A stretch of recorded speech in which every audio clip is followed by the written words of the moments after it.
Ich glaube, wir fangen an, außer ich bekomme noch eine Handmeldung aus der Technik, dass wir noch warten sollen.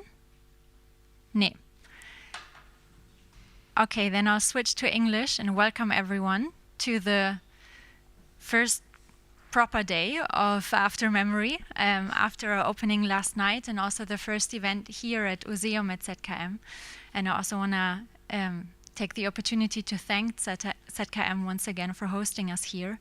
As those of you who've already joined us for the workshops this morning will start to notice, the symposium is made up of a variety of formats, such as workshops, lecture performances, archival spotlight presentations, roundtables, sound performances, and it's been one of our core concerns to bring together different disciplines and to consider the notion of digital memory from different perspectives and through different sensorial experiences.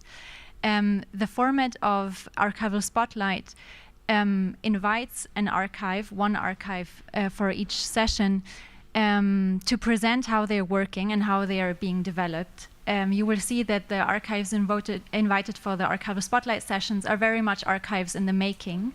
And since we are sort of a small intimate group and each of us is working with archives and knowledge systems in different ways, we also want to invite you in this space to this occasion to give feedback to the archives that are being presented as part of the spotlight presentations. So this is like a working session for us also. And I think we want to just take this unique opportunity with all of these smart minds with us to think critically about what we're going to present today. It's my pleasure to introduce a dear colleague, former colleague and friend of mine who agreed to join us, Elisabeth Krämer. She's working now at ECCHR, where she's in charge of developing further the Living Open Archive, a rather new project at ECCHR. And Elisabeth will introduce both ECCHR and especially the archive. In a minute, I get to introduce her. She studied art history, music, and media studies and worked on various projects, including based in Berlin, Documenta 13. During the past years, she has primarily worked at Haus der Kulturen der Welt, where I got to know her, where she coordinated various exhibitions, conferences, and publications, such as Past is Quiet and 2 or 3 Tigers. Her recent projects include the collective learning and artistic research platform New Alphabet School and the community of practice Investigative Commons. A part of this research was actually exhibited in Stuttgart not long ago.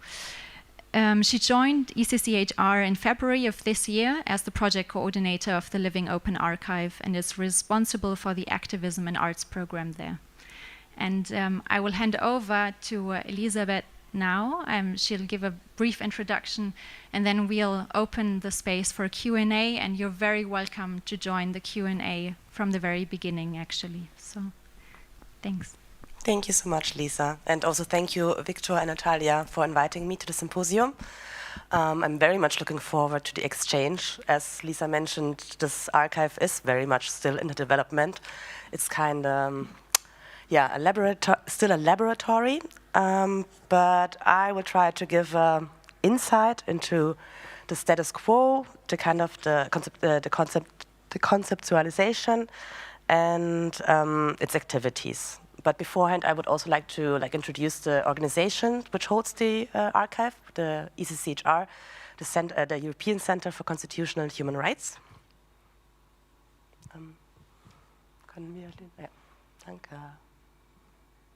So Living Open Archive, question mark.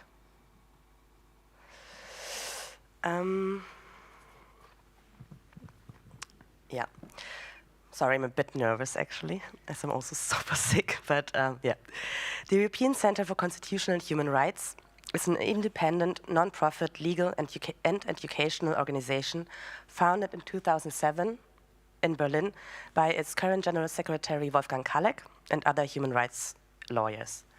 Its methodology is based on the concept of strategic litigation. And just to explain this a bit further, because I think it's one of the core elements of the organization. Strategic litigation aims to bring about broad societal changes beyond the scope of the individual case at hand. It aims to use legal means to tackle injustices that have not been yet adequately addressed in law or politics. It gives a platform for people affected by rights violations to be seen and heard. It triggers discussion of these violations, and it highlights weaknesses and gaps in the law. Successful strategic litigation brings about lasting political, economic, or social changes and develops the existing law. Public outreach materials accompanying the case can help to explain the context of proceedings. This increases the progressive and precedent-setting impact of the legal action.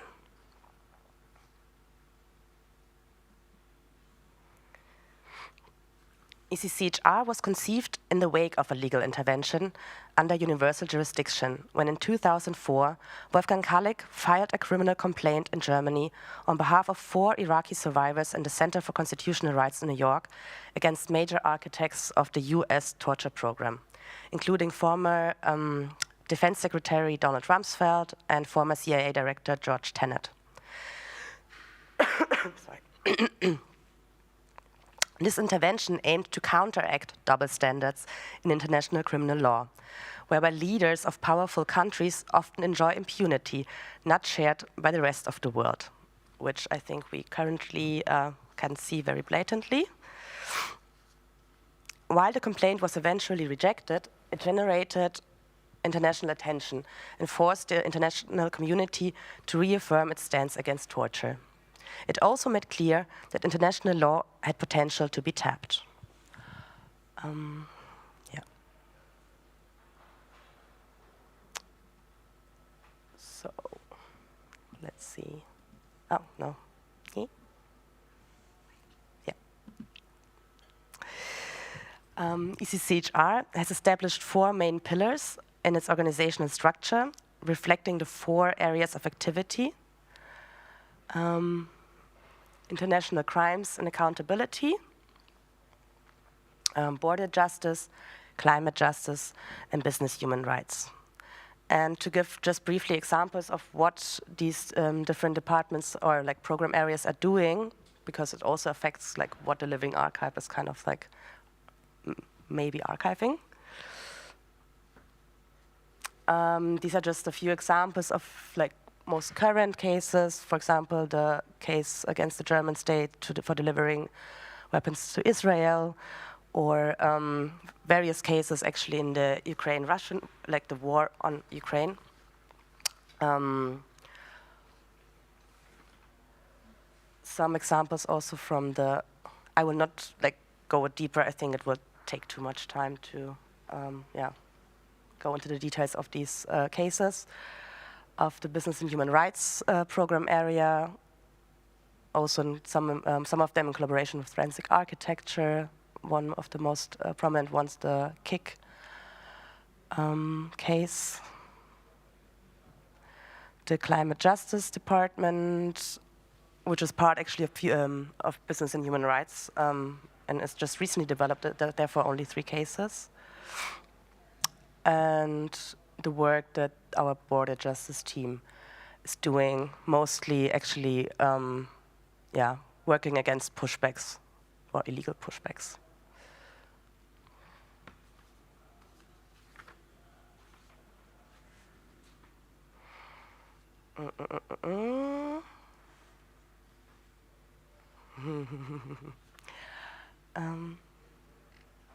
Sorry.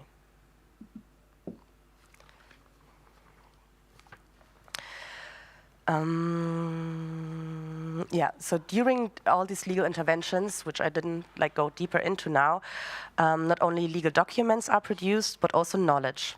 Different practices with political, economic, or societal stakeholders, and also with affected individuals and communities and networks take place on a personal, national, and transnational level, which evolves in a complex web of relations on micro and macro level.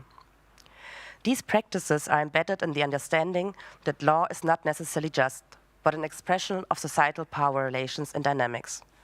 In order to sustainably change the underlying situation, a transformation of power relations is necessary, and new laws have to be created. This is why an integral part of ECCHR's work is also to initiate and participate in legal and law-related policy debates, organizing public events, and also publishing on selected topics. But societal change does not only come from updating laws. It needs broad interdisciplinary exchange on societal issues. In this sense, ECCHR seeks also collaboration with artists and activists to, sorry. Something up. Yeah. Seeks also collaboration with artists and activists to heighten the narratives of injustice through artistic practices, to also allow for new perspectives, and to find potential narratives through artistic interventions.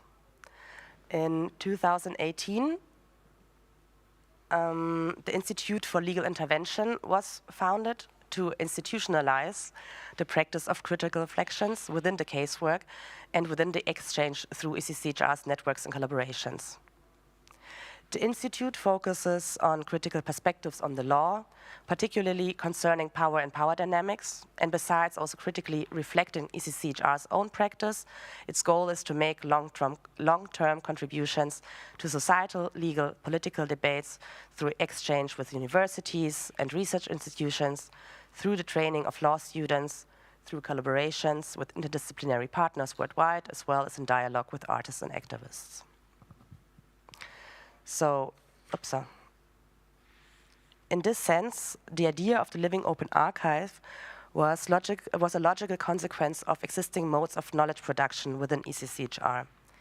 Since its beginnings, ECCHR and at its forefront, its General Secretary Wolfgang Kalleck sought to exchange with artistic practices. Artists like Marcello Brodsky, Alfredo Già, or Laura Fiorio entered in conversation with ECCHR's legal work. In the context of different legal interventions and beyond, exchanges and encounters with cultural institutions like Haus der Kultur in der Welt, Akademie der Künste, various theaters, and grassroots communities came into place.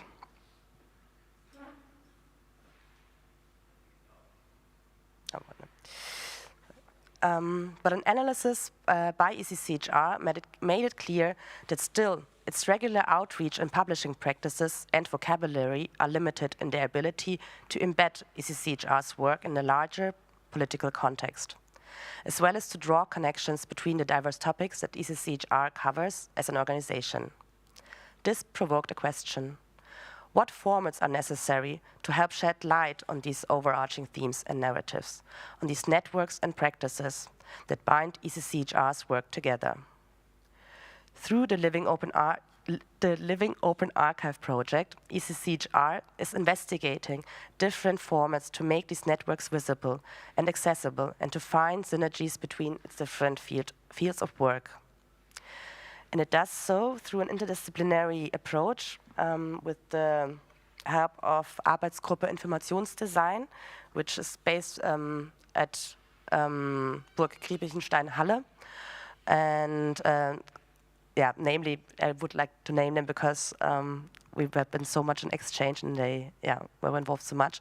Matthias Görlich, Marcel Strauß, Fabian Wohlfahrt, Karen Schock, Nis Krüger, and Maya Redlin, who in different instances engaged ECCHR in a process of rethinking its existing formats and also in a process of potential reshaping.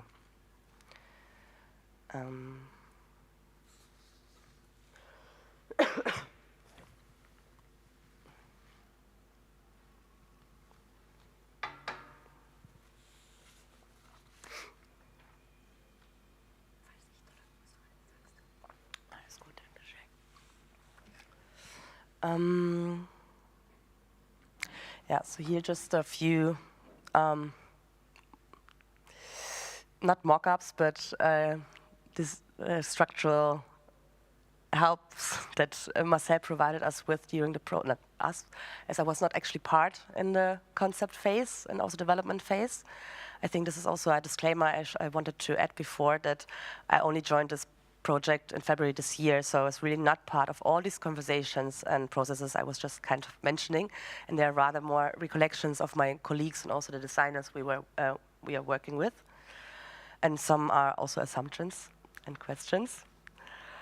Yeah.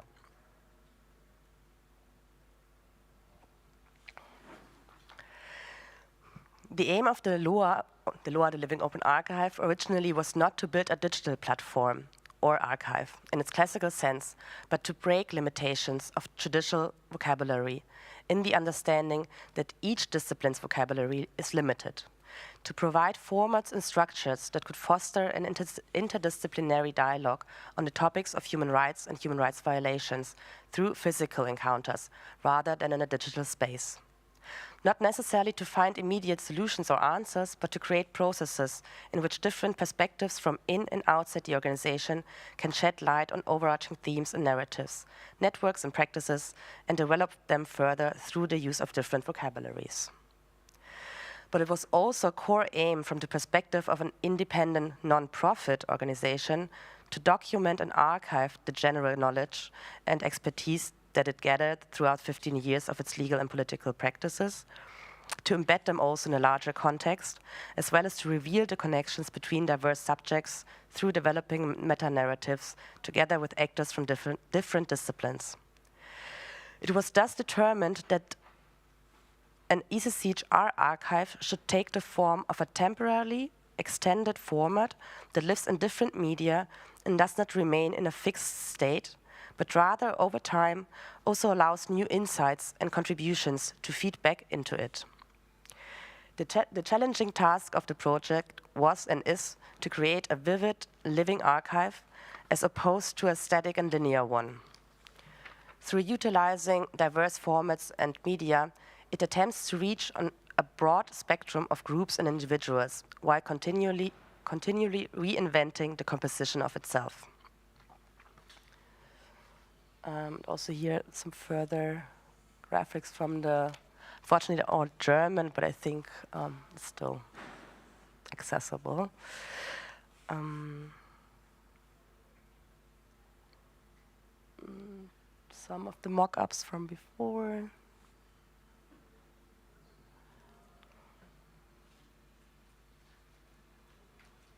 Okay.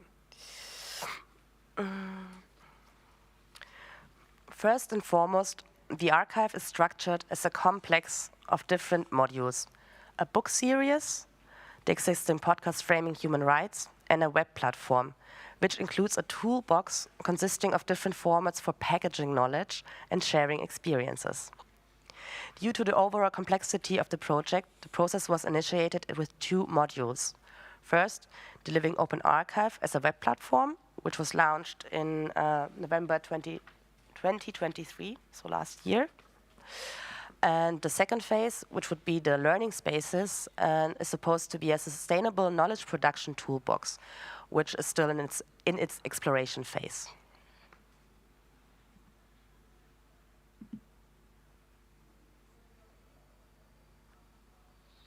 So that's how you kind of like switch from the ECCHR's website to the Living Open Archive. And I'm sorry for the funny disturbances. It unfortunately doesn't always look like this. No, but yeah. Here you see the overview.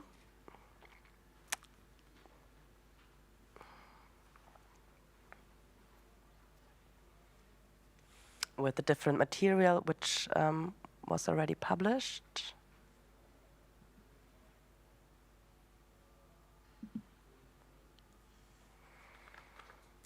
So yeah, the different formats which were developed for now are spotlights, which is the format for overarching topics and transnational human rights work, the macro level, the dossiers, focusing on certain legal interventions in their political and social context. The book series consists yet of only 2 publications so far, but both based on conversational pieces between lawyers and the other one between the lawyer and activist. And the podcast series, Framing Human Rights, which was already developed in 2021 during the pandemic to enable actually encounters. and is focusing on conversations between artists and legal intervention, which focus on combining artistic and legal interventions. Yeah.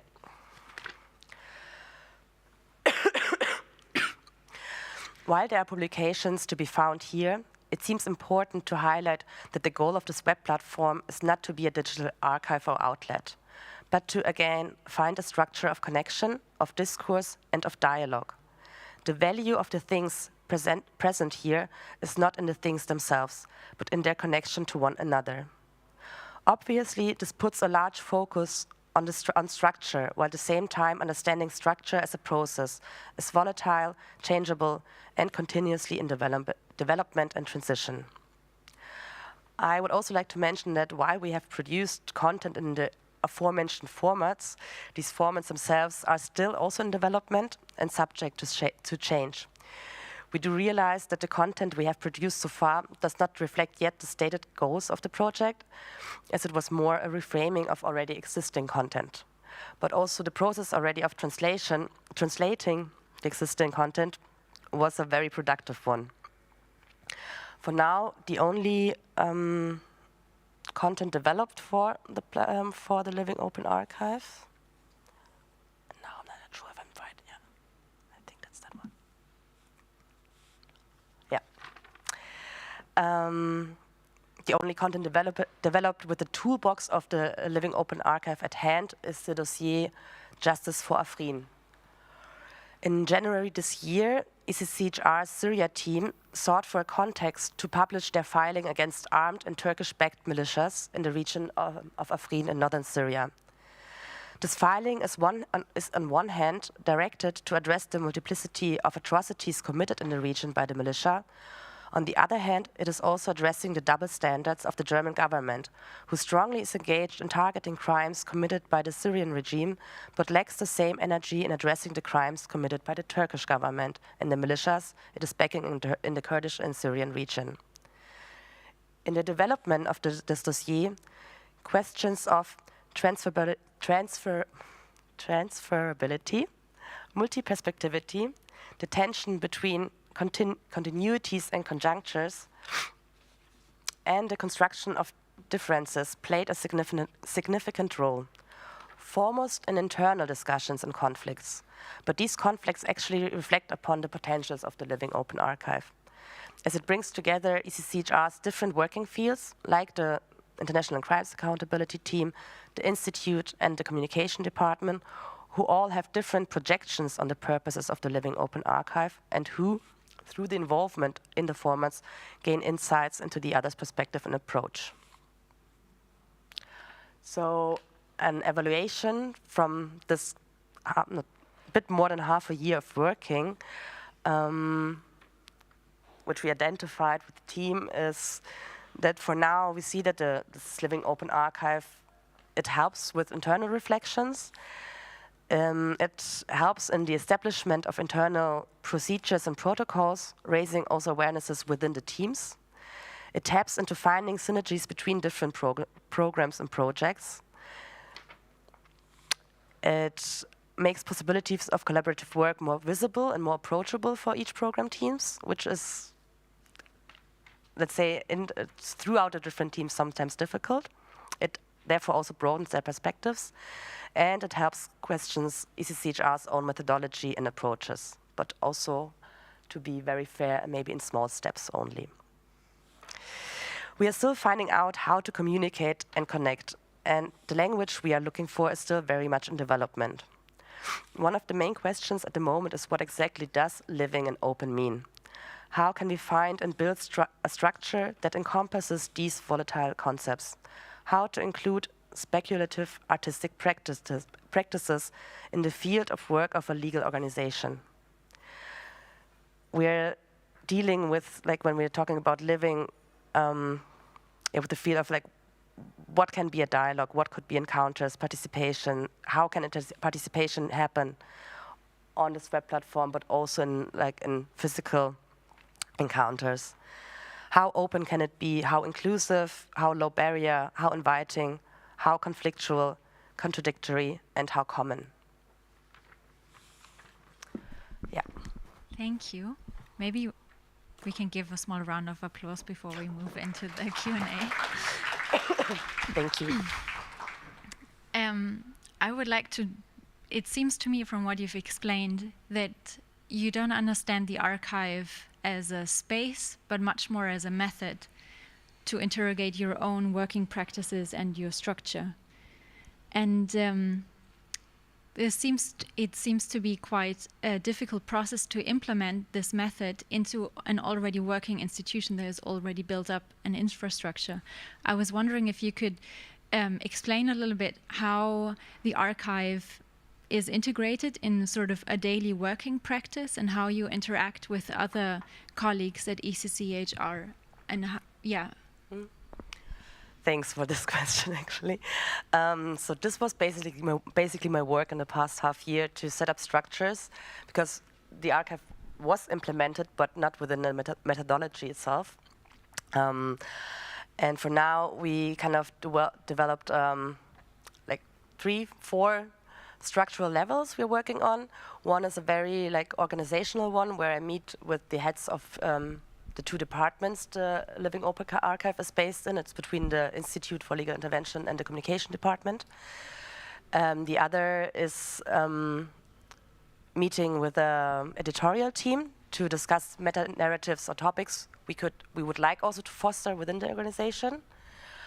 Then we have the level of each project teams, because for now we only have this developed one publication, but we are working currently on 3 others in the same time. So we have each project teams, which are based, for example, for business and human rights and the institute and communication department, and with other departments as well.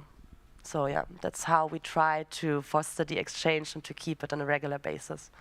Yeah.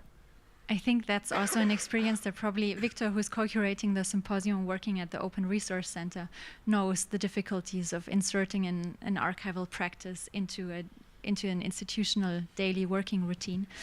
But it also, what you've presented here also seems to be a little bit the tip of the iceberg of the vast variety of documents you actually have at your disposal at ECCHR. So there must be quite a strict selection process before the material is being published, and actually most of what we see is already a mediated or translated version. Could you also shed more light into the selection process of what you make public and who you invite to convey the material and translate it for the public? I think this is actually still much a process, and this is still a question for me as well, because like in the development of the Ofri dossier, for example, it was, I mean, we had the filing itself. It was clear that we cannot make it completely public, but so we blackened the most like sensitive passages, which was also learning that it does not work easily with PDFs sometimes. Yeah. But it was very much like this kind of like back and forth between the program team, between the communication department, who always kind of asks the questions, what do you want with this? Where are you going with this? Not only like, oh, we need to present this. So I think this kind of like, this tension is how then a decision is made. But sometimes some win, some lose, right? Yeah. Yeah.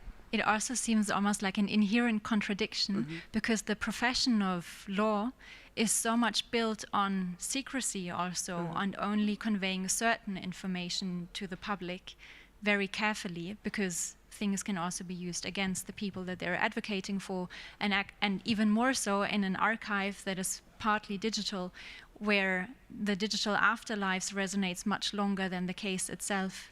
So you already mentioned a little bit that you are blackening out sensitive information.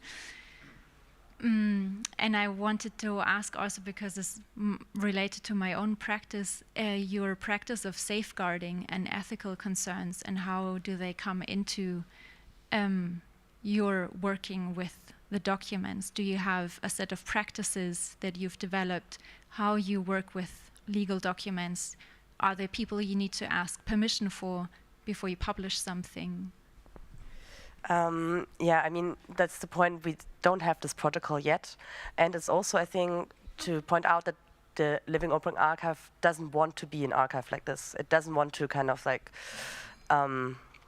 provide all the material. It's not it's really kind of against somehow also the approach, because there is so much material. At the same time, I would love to, I love objects, but the program teams themselves, they have protocols, and it's always in discussion and always in not only discussion, but also always with their feedback, also because they are the ones working with affected people. They are the ones who have the most knowledge about it. So it's always through their knowledge that we can work.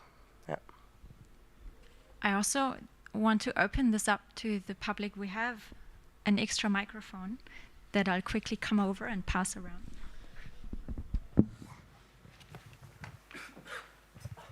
Thank you. Can you hear me okay? I'm Andrew Hoskins from Glasgow. Elisabeth, that was great. Such an exciting project. So I just want to ask a question about that kind of relates to your role and the fact you've not been there that long. Does an open living archive have an organizational memory? You know, I mean, most archives to some extent are contained, containable, have limits. And by organizational memory, I mean the ways in which an organization learns from a record of its past. And that's normally, it's partly informational, partly infrastructural, partly the people. When someone leaves an organization, we don't know how to do things anymore because only they knew how to do it. But it seems with the Open Living Archive that it's endless, you know. So you've taken the challenges of scale and complexity, and you've made them the basis for the Open Archive, really. So so I absolutely love what you're doing. But so it's not a very nice question, really. So I guess I'm still looking in a very old-fashioned way about where that resides. And you talk about connectivities and flows and connections and concepts, and I'm still looking for the archive, you know, in the traditional sense, and so obviously I are struggling with how to conceptualize something that's so diffuse and so amorphous in many ways. Yeah. So when you arrived, okay, so you'd presumably have a means of learning about what they've done to date, okay, which is partly what you've been saying and how you've been trying to struggle. So is there let me put it in a clear question then after that ramble, does a living open archive have an organizational memory in a similar way or a completely different way to a more traditional archive, and what difference does that make? It does not yet, actually, but everything you just described really is what I kind of like felt for the past months, struggling really a lot. Because I used to work with objects and archives a lot also, like with Haus der Kultur in der Welt,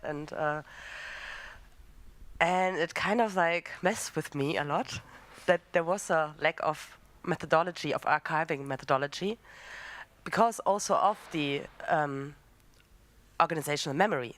And through this second project I'm working on, Arts and Social Change, there we kind of like got into this process of, we need to archive this knowledge, because some people are, one thing is that they're leaving, but also to position ourselves in order to be able to position ourselves.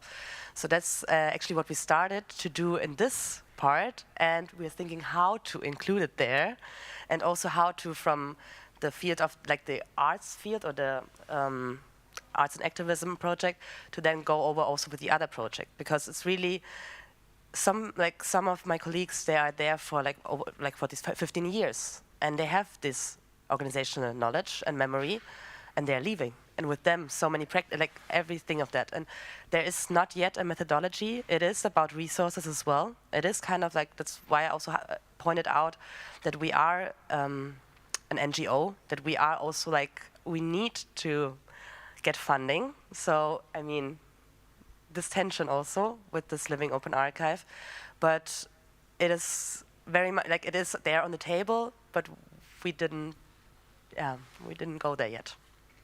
Thank you. And could I ask you to pass the microphone on? Thank you. Thank you. Hi, I really enjoyed having the opportunity to learn about your work, and I hope my question is not too academic. I'm really interested not so much in whether something is an archive or a laboratory, but more like what's called into being when you call something an archive or a laboratory. And I keep mentioning laboratory because I've been writing and teaching about them a lot, and I've realized that anything can count as a laboratory, and you use that word as a throwaway kind of comment early on. So I was just curious about why an archive rather than a laboratory. What does that do for you? Does my question make sense? I think actually you point towards a very important point that it understands itself as a laboratory, I think, but it just doesn't like how do I say it show itself like this. Also exactly because I think of the points I was just mentioning before of resources and also of the necessity of outreach activities. And I just actually understood it while I was working on this presentation and have been more in exchange with the developing designers. Because in this day-to-day work, you kind of try to find like, oh, we need to produce things, we need to have like some outcome, and then you stop questioning things. And I just started questioning things again. And I think this, for me, it was kind of the learnings to see it more as a laboratory, to reflect also on the processes, how we produce these things more. I think I would not I think, but it was when I started with it and then I asked like, what is living? What is open? I don't and I come from the field of encounters, exchanges, exhibitions, organizing these kind of learning spaces, laboratories. And I think I would but I would love to go back, not to go, but to see how this can happen. But it's still in process, and I didn't learn yet how it can be. I wonder if there's more legitimacy to the word archive. I think laboratory is a little too mushy. I don't know. I think so. That's what I kind of felt in the past months, how this institutionalized word archive, it brings so much with it, and I think towards our funding partners, towards as a legal organization as well. I mean, ECCHR is, people love to cite ECCHR because they have this very legal, accurate practice, and I think therefore an archive is much more reliable than a laboratory. Behind you, Laurie, Özge has a question. Hi, thank you for your presentation, but I missed the, I think, first 10 minutes. I don't know if you showed your archival material, because what I understand from living archives, living is it makes the archive participatory, and open is accessible, right? Archival material should be accessible.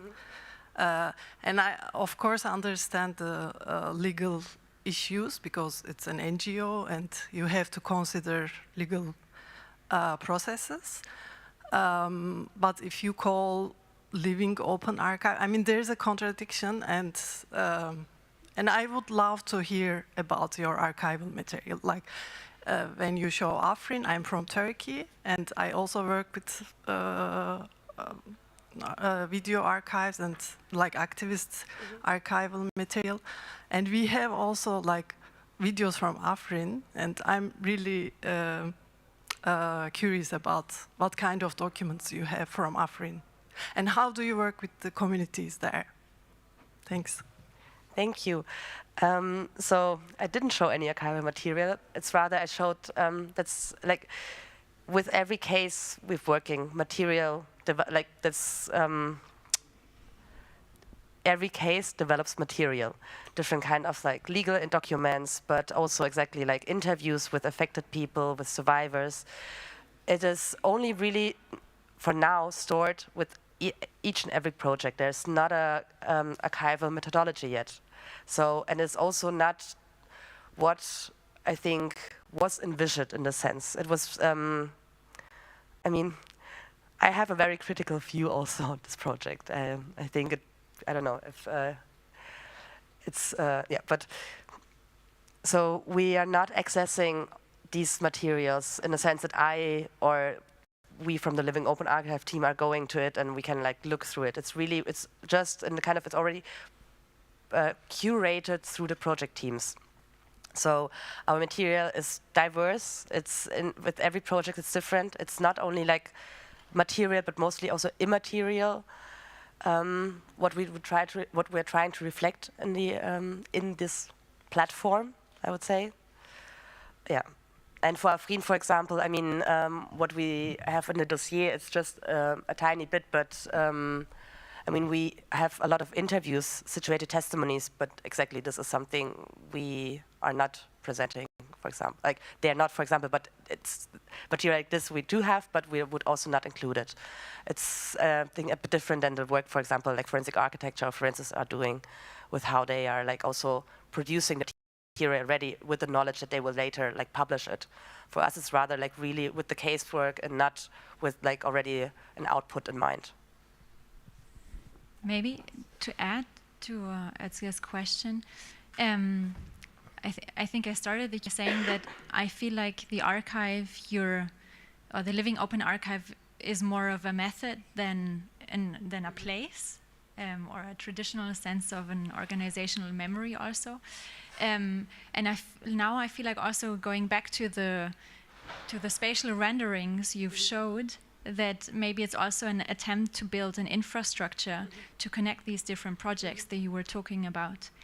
And I guess it must be difficult to do so, all the material retrospectively, no? I mean, as you say, there are several levels of selection and curation and translation in place, and you get to the documents at the end, so you're always looking back a little bit. I was wondering also what kind of future you envision for these projects and how they could be transferred to other contexts and made usable in other contexts, maybe. You mean of the coming ones? Or also the ones that you've already published. What is there something, or how can people use the learnings that are presented on the platform for future investigations or litigation? Yes, actually, I just realized I skipped a part in my presentation about the second part, about this learning spaces.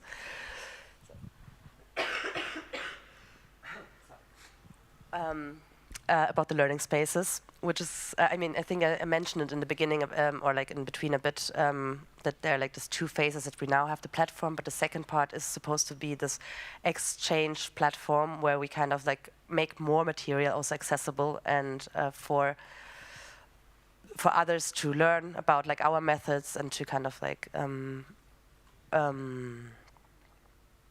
also add to our methods, or like exactly that's a question. For now, it's still we are producing knowledge in the context of the casework with the affected people. I mean, it's not like ECCHR by themselves, but still we are like putting things there, but not receiving. So this is, I think, the next step. For me, it would be also the logical next step to have it more open and really like to not only share, but also take, or yeah, to have it at a reciprocal kind of like exchange format. Yeah.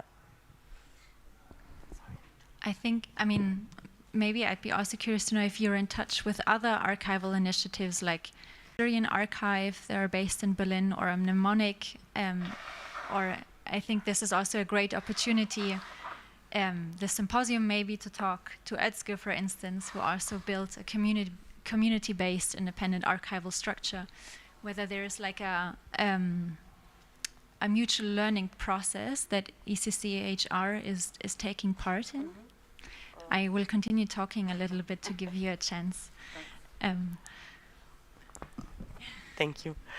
It is not yet through the Living Open Archive. It really still happens through the project teams. So this is some of the goals. For example, Mnemonic, Syrian Archive. Sure, the program teams have been working with them are in contact, but it's not like that we are in this kind of archival practice group. It is, yeah, a goal of mine, or like one of my ambitions to foster this also more, but it's still about implementing this project also like in the organization a lot. So, but I know that like with the exchange and inviting other practitioners to us, this will help like in physical encounters and like really spaces where they can also learn from their practice and to see more and more how this project makes sense and helps also the casework. Yeah. Can I ask another? And I am curious about your founders. Do you have some ethical concerns about it? Our Founders or funders? Founders. Shall I speak as ECC? Like, if I'm speaking as ECCHR, no. I mean, it's about alliances, different alliances, and I mean, we have a quite diverse funding situation. I mean, we have big funders and smaller funders, but and also like our funding is often connected to special casework. But yeah, like in general, I don't think no. Like there's no like state funding or private. We don't have state funding. No, I mean, like if you see Heinrich Böll Stiftung as state funding, then maybe yes, but not directly from the state. Like we don't have funding, Senatsfundung, Fahndung. Freudscher Versprecher. But I think you don't have any state funding, right? Neither, not from the German state, neither from any other state. Yeah. Yeah. May I maybe close with a more personal question, unless there are any more from the audience? I'd be curious to hear what your ambitions and wishes are for the Living Open Archive. If you could, you know, make anything happen, what would it look like for you? My personal ambition would be to develop a kind of like physical art, like to really have a physical or like a, yeah, archive organizational memory, to really put resources into this, to make it accessible through this platform internally, but as much as possible externally as well, to have it as a commons, as an open source, so people have like access to all this different kind of knowledges. I know the difficulties about like how then the prosecutors will gain access and in the sense, but and to include much more also physical encounters and to be able to include them more also on the web platform. I think for me it's kind of like, yeah, physical, personal encounters, this kind of spaces are much more potent than just a digital platform. Yeah. That's why we're really grateful that so many of us are here in person, because we also believe that the digital can't replace all of the encounters and all of the learnings we take in personal interaction.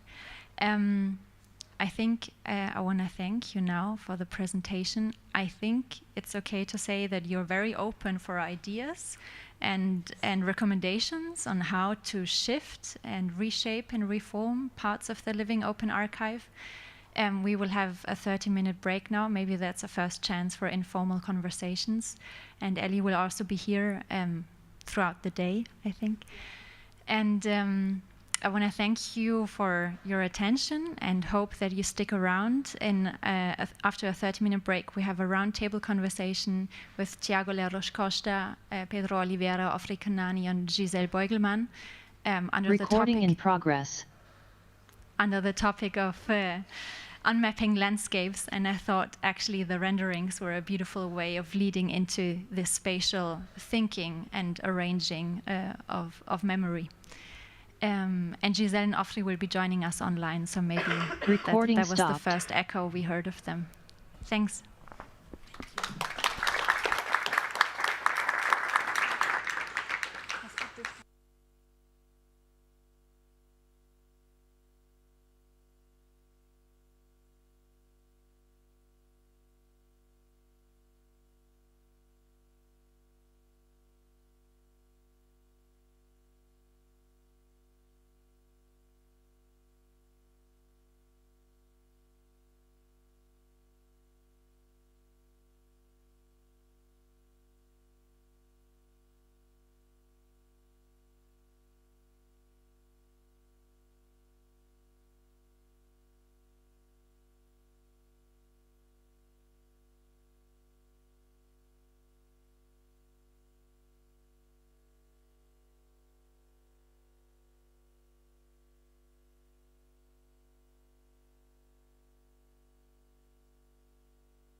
then I welcome everyone back to the round table and say hello to those who have joined us new online and in this space.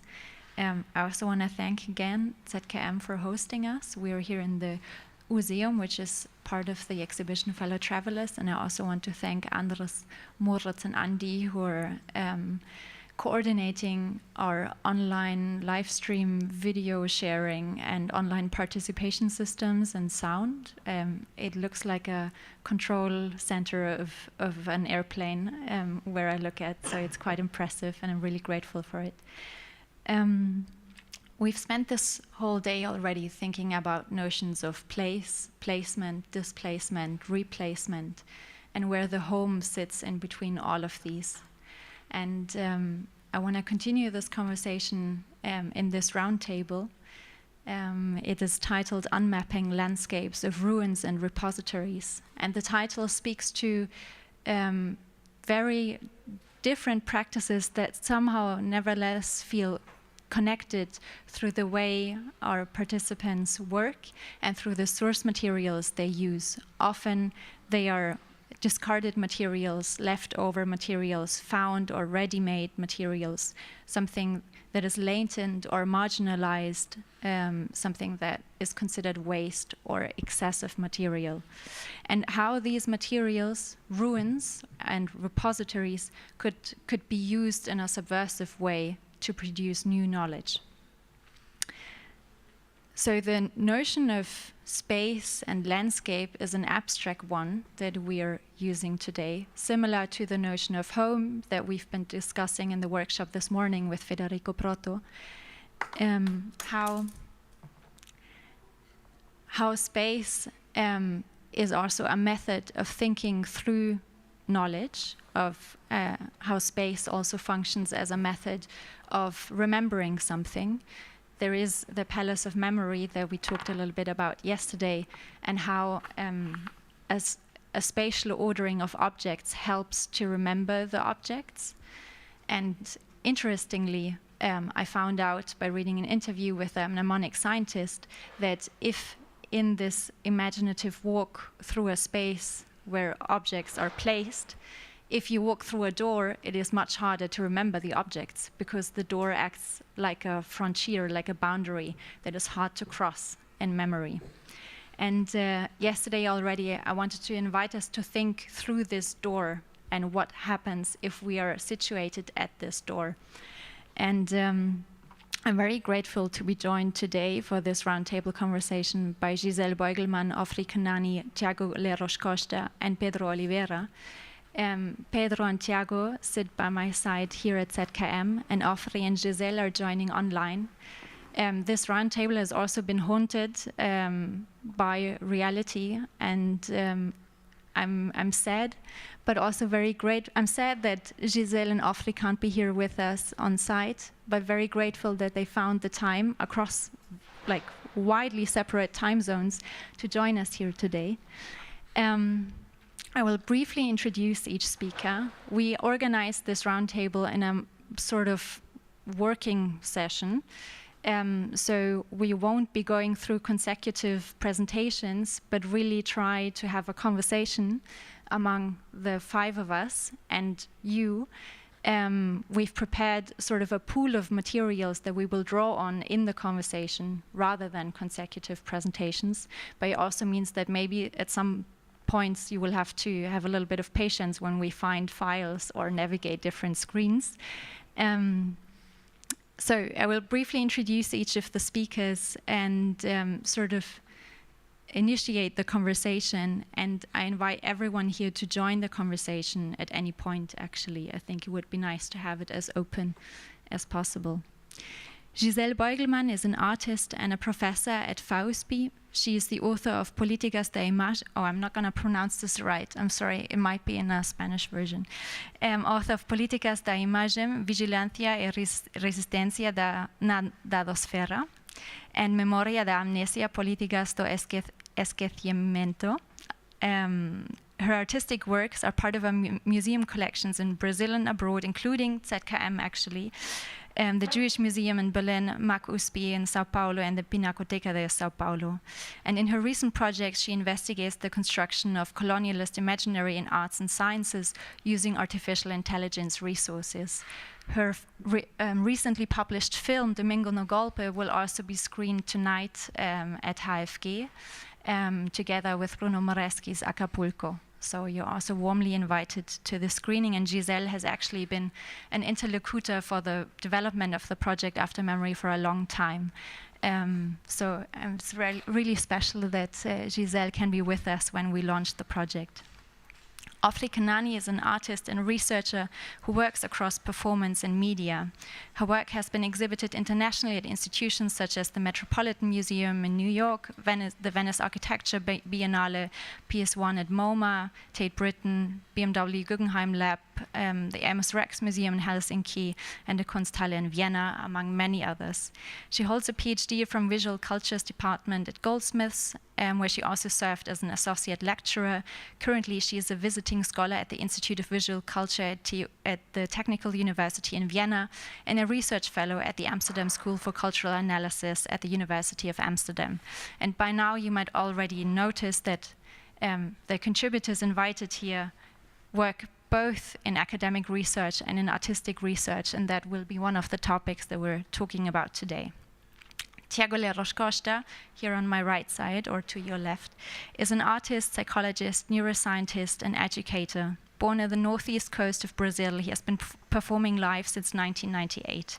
He currently works as a researcher and professor at the Politecnico di Milano in Milano Bicocca, and Verona, studying attention, perception, and the psychology of art. As a musician, he uses voice, stringed instruments, and electronics, exploring concepts around Latin American folk, American ancestral guitar, free improvisation, sound design, and Pauline Oliveros' deep listening.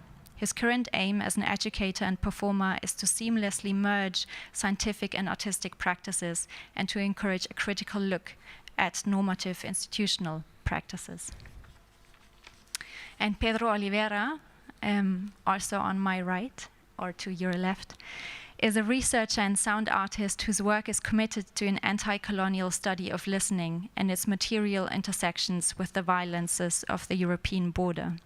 His work was exhibited and performed at the Akademie der Künste in Berlin, Send and Receive Festival in Winnipeg, CTM Festival in Berlin, and Festival Nuevas Frecuencias and Akademie Schloss Solitude, among many others. He held fellowships at the Leuphana Institute for Advanced Studies, the Helsinki Collegium for Advanced Studies, and taught at Humboldt Universität in Berlin and Heinrich Heine University in Düsseldorf. Currently, he is a guest faculty in sound studies and sonic arts at the Universität der Künste in Berlin. Thanks for joining us. I would like to start the conversation by asking about your material, your source material. And I think maybe, even though I understand my role really as a facilitator of the conversation that has already started a few weeks ago, I would like to ask Ofri about her use of materials and the sort of remnants that you are developing in your artistic practice. I got to know Ofri through a lecture performance called Leaking Lens, and we will also see this lecture performance tomorrow evening, actually, a further development of this. So not only Leaking Lens, but also a second chapter. And what I found really striking was how you used, how actually the Leaking Lens is about, so I'm briefly going to introduce it actually. Leaking Lens is takes as a starting point the fire in which the National Museum in Rio de Janeiro burned down in 2018. And I think 80% of the collection was lost in that fire. So it's a huge cultural collective loss of memory and heritage. And also in Natalia's research, there has been a movement online to commemorate the objects that were held in the museum and experiences that visitors had in the museum on social media through a hashtag that has been used, but also luckily in this case, for instance, through Google Arts, who have archived sort of a virtual walk through the exhibition. So the museum stays could still be visited online through Google Arts. And you juxtapose these digital traces with oral testimonies and interviews you have conducted with invigilators and conservators at the museum. Could you talk a little bit about the notion of testimony in your work and the use of these found or remnant materials in relation to oral testimonies? Yes, thank you, and thank you, all of you. And it's true that I feel like both Giselle and Natalia and Lisa, I know your. I mean, we've been orbiting, thinking about kind of the digital sphere, about that is kind of the post-fire for a while now. So it's wonderful to sit here almost together. And as you can hear, I'm the only non-Brazilian on this panel. I mean, this as well, I guess. But it might be a good entry point, because when I started to look at the event of the fire, and that was just 2 months after it happened, although I spent quite enough time in Brazil, it was not at all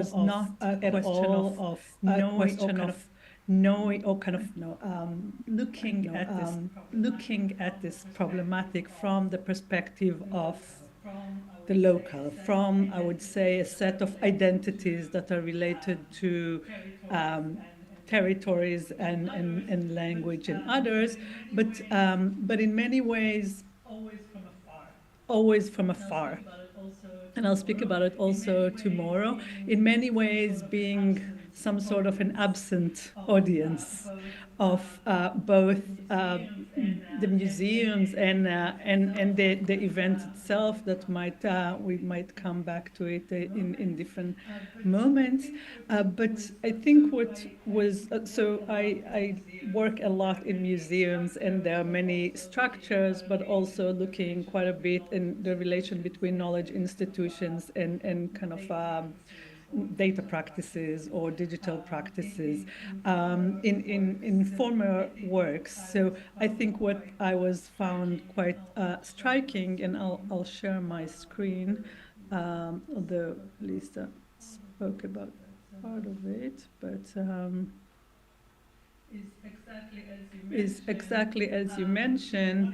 One would think that at that time and age in 2018, rate will be quite, at least in the digital, will be quite better than, I don't know, the Library of Alexandria. And, in this age of algorithmic reproduction, I was shocked to see how little actually survived in the digital. Among them, at that point, a handful of 3D models, and it's important because they've been made by different research groups, different public money and private money, and when I look at those kind of structural, the way hierarchical institution and network model of proxy organization and nation states and corporations are being merged together. The fact that is very, very sporadic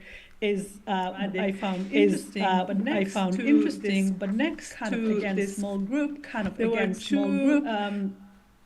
two kind of main digital remains that I guess for the panel, the people in the panel are very known. One is a campaign that started that very night by Wikimedia Local and then went global, asking for people to bring any kind of photos they ever took, from personal photos to double photos and it started to collect this very kind of ghostly, uneven, poor image to refer Hito style, unorganized and extremely, subjective, user-generated collection, but with no institutional digital institution collection. That was the only one that survived. And I kind of studied both, I'll just use just one example of this one, how the images are being, leaving traces of the viewers.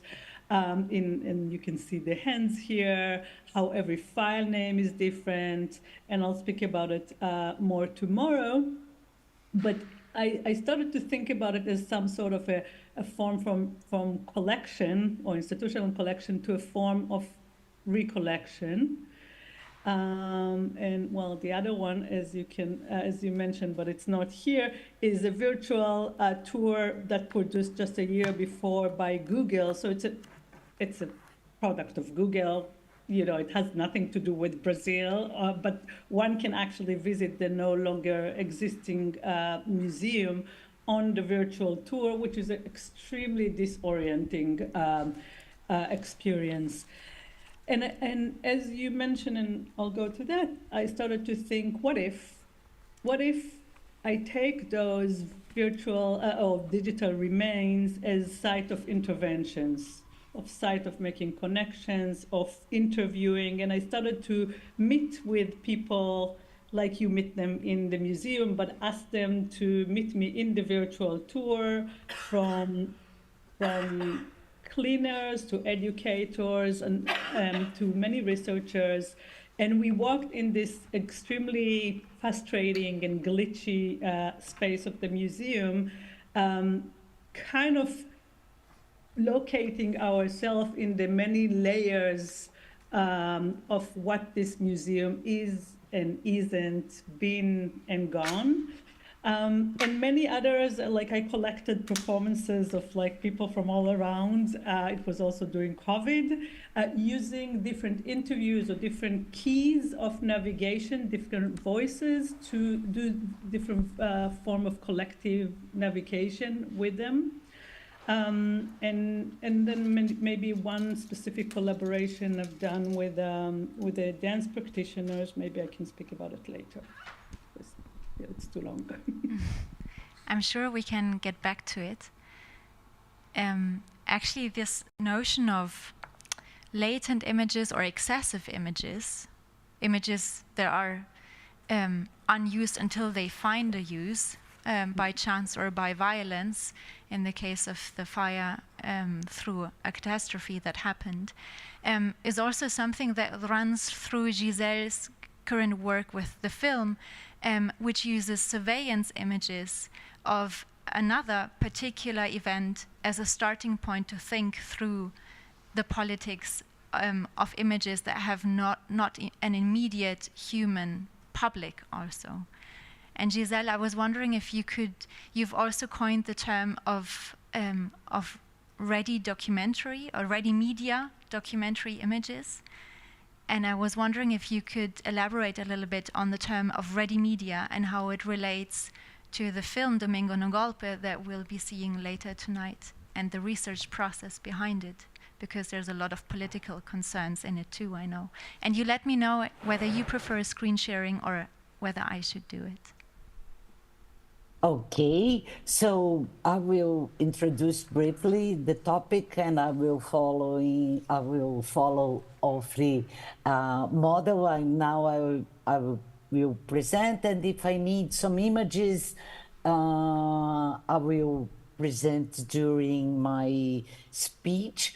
First of all, it's such a pleasure being with you, even if remotely today. So hello everybody who is watching us, and especially this amazing group you organized for our discussion. I'm super interested in the research of all of you. Yes, I think that one of main topics in my research as a whole is the politics of forgetting that are the core of at the core of Brazilian history, and I think that Ofri presentation is more than clear about this, and also Natalia research about the Museu Nacional fire in 2018. I used to say that our DNA as a nation is based on three violent and forgotten moments that in some ways they build the foundations of those politics of forgetting. We are actually a country with memory erasing DNA. Our history is built on three pillars: the indigenous genocide, the African enslavement, and the Inquisition. So we are kind of killers, historical killers, and killers, memory killers. And what happened in Brasilia in January 8 last year is really emblematic of this process, because what we saw on this day, that just to situate who in the audience doesn't know about what I'm talking about, right after the election, the Bolsonaro party supporters decided that the election was a fraud, according to their mind. And 1 week after Lula was in power already as president, there was a plan of a coup d'etat against the government and an invasion of Brasilia, that it's our capital, and with more than 100,000 people. And it's quite impressive that in a Sunday in Brasilia, 100,000 people appear, and nobody in the security knew what was going on. So the analysis we did about this event was based on 33 security cameras that were at the Palácio do Planalto, that it's our central executive power, when those supporters targeted the government buildings. And the analysis we did explores different facets of those images, including the transition from record to archive, since those images, they were recorded to be erased. So they are very emblematic of my main topic here about politics of erasures. And besides documenting the violence against democracy, against the elections, they also allow us to understand a kind of archaeology of the security cameras, since those 33 cameras, they have, and you see this in the film later, different qualities.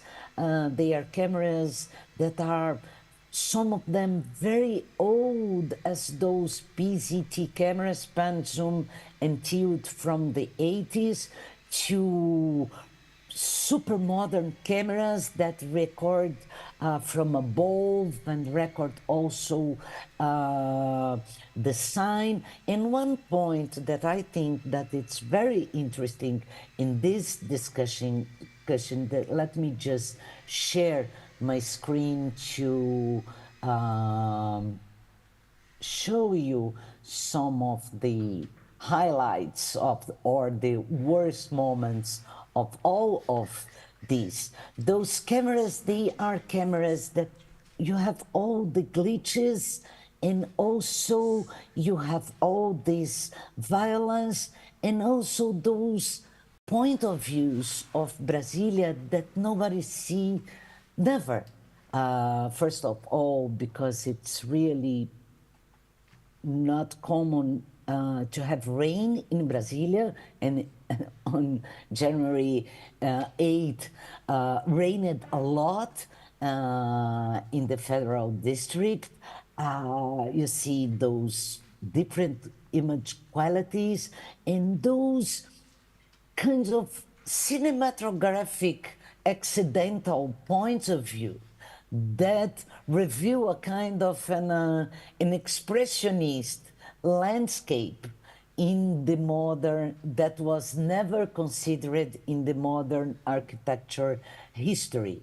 Also, the cameras allow us to demonumentalize the Brasilia image with revealing points and spaces that you never realized that they exist, like those bunkers where the security stays in the building with all those wires and everything broken. So all these images of our mental images of Brasilia, this United Nations place of heritage, this landmark of the modern architecture, is totally a fake.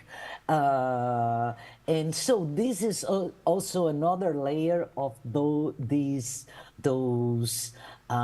strategies of the politics of forgetting that are behind or are the structure of our memory politics.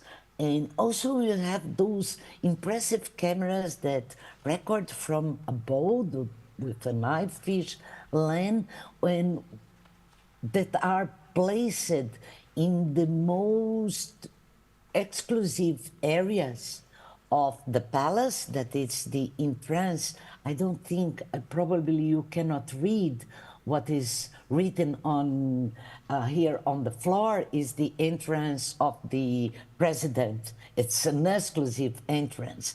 And all those security devices that are kind of a negation of the modernist utopia, not only from Brasilia, but all over the world, about the open space, the flux between different places, the conception of the non-walled building. And when you see something like this, you see what?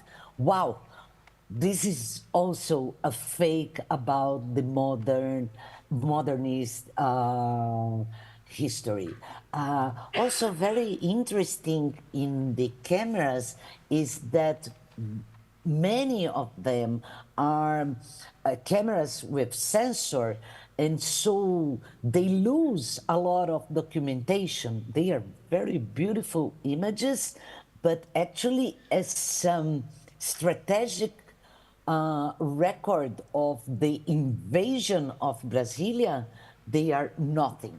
So we worked a lot with these, and with the last point is the glitches of the images. Some of them, as I showed,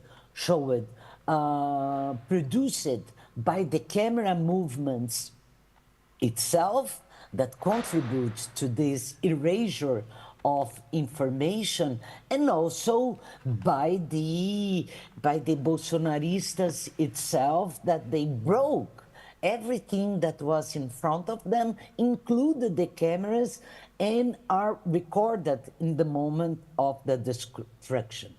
The images that you see in the movie, many of them are of this kind of of documentation of a hidden war. Brazil has a kind of marketing about our racial democracy, about the mixture of people, about the carnival, and this is all this all is really marketing. We are a real society living under a civil war, and images like those, they are kind of a testimony of these kind of struggles that happens all everywhere on the streets, in different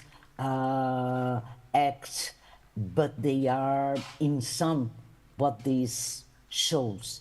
No awareness of this public space. Public space is something that we generally understand as nobody's space, and this is a problem. So if it is public, the understanding here is this is mine, and since it is mine, I can do anything I want with those structures. And so this is the building in Brasilia where the president stays in January. So I think that the relevance of this material is how it can be discussed as a fragment of our social documentation, since it's not an institutional archive, it's an accidental archive. How can we work not only with those images, but with any kind of materials that are produced in such a scale today? And I think that this was clear in this process that Ofri showed, from how to recover the Museu Nacional. Well, let's do it on Wikipedia and take anyone's pictures, so that it's from the disposable to the archival material, the archaeology of surveillance, that it's something that particularly interests me, and those dissenting narratives of architecture and art, that here the focus is the modern architecture, but how those accidental images tell new points of view and new narratives about the consolidated historiography, even the critical historiography. I will close with some points of view of the cameras that reveal not only another Brasilia, but this potential of the ready media images, or the ready media archive. That was Lisa's first question, and it's a parallel that I'm doing with Duchamp ready-made, that it's how you how to tell new histories of art and architecture, or of memory as a whole, through images that are taken from their context and they are placed in another context, avoiding, this is very present in our documentary, any post-production technology, in order not to transform those images in artistic content. This is the main approach. It's a ready media documentary, or it's a ready media approach, because it takes the object as it is and place in another context to tell a new narrative about themselves and about what is around them. So there are many other points that we could take from this day and those images. I'm trying to balance not to give so many spoilers about the documentary itself, but I think these are some different points of view to understand how many discussions a ready media archive can allow. The selfie culture is very present in the documentary, and I will not talk about this now, but the way these people, they believe that they are doing history and they were recording their moment of taking power is very clear. And last but not least, that also explains this ready media approach is how, after working for 6 months of those images, we developed a system to transform them in a public archive. And all the AI methodologies we used in order with the with technology and programming by Thiago Hersan that works in our group, in order to make this something clear and browsable by anyone. So all those files that were so difficult to access and to work, they are now online and in an interface that allows to navigate not only by time, seeing everything that was happening at the same time in different places in Brasilia, and also navigate by location and understand hour by hour what happened there.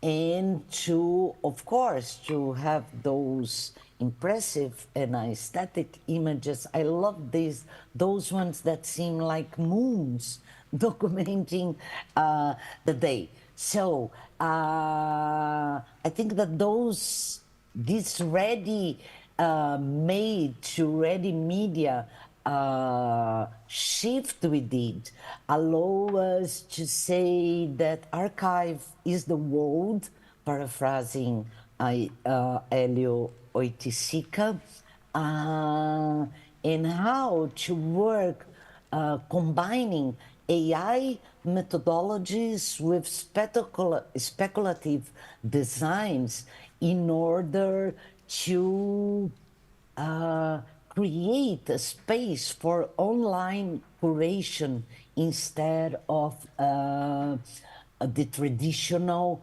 archive structure of cataloging things according the archiver's mind and rules. I will stop here. I think that it's enough as an introduction, and I'm eager to listen to you all.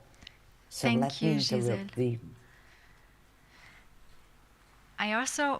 I want to take something up that you've mentioned briefly, but that runs through the entire work, is the question of place and from where and from which place you're doing the research. And I think that's a question that concerns both Ofri and Giselle, but also the three of us here. And I think it's also interesting to bring these two perspectives together, Ofri and I speaking from a place of distance, looking at these events only in a mediated way, me never having been to Brazil, Ofri spent some time there. And I wanted to pass this on to Pedro and Thiago and also ask how you remembered these two very particular historical events, what role mediation played in this, and your also your sense of placement towards them when you were experiencing them.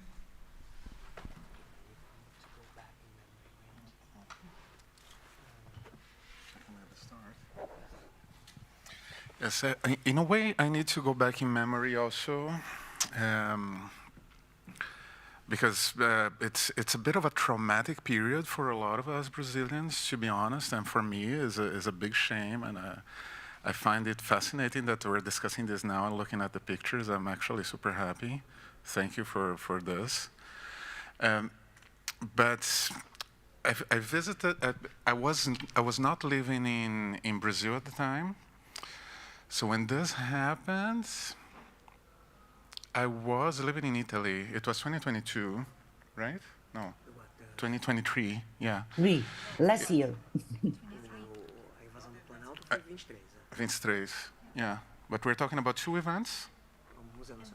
Museu Nacional, yeah. Museu Nacional before. Museu Nacional was very, very sad.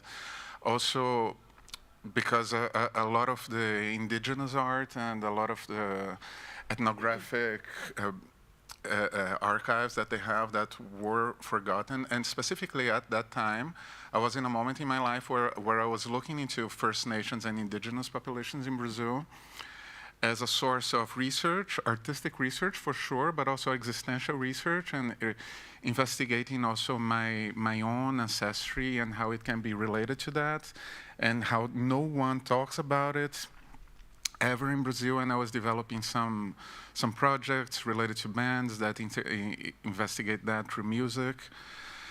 And when it happened, it was in the beginning of a process of precarization and destruction of some cultural and existential advances that have been done in recent years in Brazil. So for me, it was a clear landmark of the fact that things are going down in a way that is also definitive, because the things that were lost cannot be recovered anymore, except with such types of approaches as the ones we are discussing now. So Museu Nacional was very serious and very grave. And around that time, I was, leaving Brazil to come live in Europe, and I've been here ever since. And these sorts of events were a big influence in me leaving and not coming back. And it's a kind of a wound that never healed, if I may say. And yeah, Museu Nacional, very sad, and occupation also just a shame, to be very honest, and how it also reflects the North American experience and the Trump-induced events of the year prior, and I find it even more shameful because of that. I'm like, if only we had done it for the first time, but it's, but I'm curious to know what you think. I can say that I share that feeling. Yeah, it's so interesting, like to kind of having to revisit those memories and, kind of very fitting to the theme of the whole thing. I remember, I was already living in Germany at that time, 2018. I remember watching the kind of news in real time and just crying. That I remember quite vividly. But then what I just pulled from my memory right now is more of an anecdotal thing, which leads to some questions. I met someone, I think 2 or 3 days later after the fire, who was coming to Berlin to do an internship at Naturkunde Museum in Berlin. And this person actually worked at Museu Nacional. And while the fire was happening, this person was on flight from Brazil to Germany. So they only learned that the workplace had been destroyed when they landed and where they would spend their next 6 months. And I remember talking to him, and he's saying yeah, I don't have a place to work when I come back. I don't have a research. I don't have anything. I don't know what to do. And that was so crushing, I think, because it is really with all the criticisms that we can do to museums and their collections, and Museu Nacional was not innocent in that, this was the one life's work and a lot of probably reparative work that could have been done I don't know. I mean, it's difficult to say this was the year of Bolsonaro coming into power. But I remember also hearing a lot of like really conservative bad takes on like, oh, we cannot even take care of our own museums. That's why it's good for them to be in museums in Europe. Like, what? You know, so that, there's also like that underdog syndrome, like, right? Like syndrome de vira-lata that exists in Brazil that I think is also part of the culture of forgetting that Giselle was talking about. That really saddened me a lot. As for the coup, I don't know, whatever that thing was, funny enough, I was in Brazil. I was visiting my family after 5 years without going to Brazil. I took, not by my own will, but it was kind of interesting that I spent the exact time of Bolsonaro without going to Brazil. Not because of that, but kind of also because of that. And then I was in Brazil, and I remember just like also crying watching Lula's inauguration on the 1st of January with all, you know, with indigenous people and so on, and feeling like a little bit of relief, even though, you know, anyways, it's too complex. But I remember, and I only have an anecdote which is kind of funny because it just shows how ridiculous this whole thing was, and violent, of course, but also kind of ridiculous. When I learned about this, I was at a bar with a couple of friends, and I was already drunk. And all of a sudden, my mom just calls me out of nowhere. It's like, they are invading the palace, and everything is being broken, and I don't know what's happening. The military's there. And I remember just looking at my partner, looking at my friends, and like, what is going on? Is it like 6th of January again, like Thiago just said? And I remember just coming back, and the first thing that was being talked about was the sheer destruction of artworks that happened. Like how also there's a disrespect for the production, like the really rich cultural production of Brazil. It is really like, if there is a culture of forgetting that is embedded in our culture, I think this has been, for me, it's very symbolic that the destruction of artworks, you know, is one key aspect of this extreme right in Brazil. Like this, it really mirrors other moments in which artworks were destroyed in this country.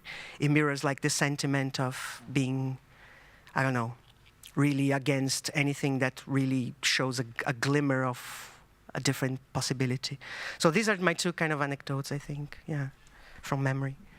If I may add something, yeah, this aspect of destruction of artworks is one that struck me very hard, and I think it's worth reminding that, correct me if I'm wrong, but there was an institutional decision to not repair or to not repair the artworks that were damaged. Are you aware of this? I remember this was discussed at the time. I assume that no one can confirm it? Giselle, you want to say, and then I'll say. No, this was a debate. I was totally for not repairing everything. There was debate, not that anyone consulted us, but everybody was talking about this.